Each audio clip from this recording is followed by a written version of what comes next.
آپ کی بہت سی پریشانیاں، ناکامیاں اور مصیبتیں آپ کی منفی سوچ کا نتیجہ ہوتی ہیں، آپ کی بدگمانیوں کا انجام ہوتی ہیں، آپ کے غلط سمت سوچنے کا ثمر ہوتی ہیں۔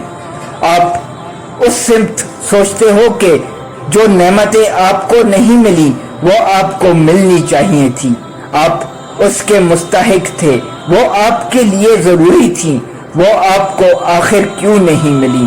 آپ اس غلط طرز پر سوچتے ہو اور سوچتے ہی چلے جاتے ہو، اور یہی غلط سوچ آپ کو غلط راستے پر ڈال دیتی ہے۔ آپ مایوسی کے دلدل میں دھنستے چلے جاتے ہو، پھر آپ کی منزل گہری پریشانیاں ہوتی ہیں۔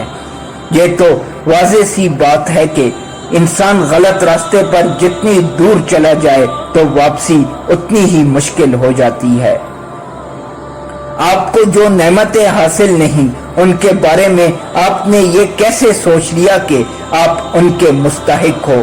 آپ نے یہ کیسے طے کر لیا کہ ان کا مل جانا آپ کے لیے بہتر ہے؟ آپ نے یہ کیسے فیصلہ کر لیا کہ وہ آپ کے لیے راحت کا سبب ہیں؟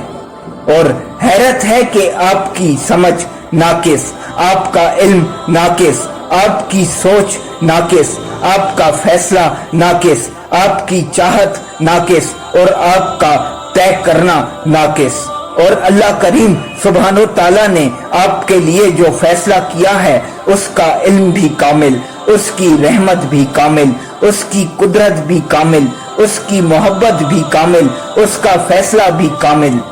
حیرت ہے کہ آپ ہر اعتبار سے ناقص ہونے کے باوجود اپنی سوچ کو درست سمجھتے ہو، لیکن اللہ کریم سبحانہ تعالیٰ کے فیصلے پر مطمئن نہیں ہوتے۔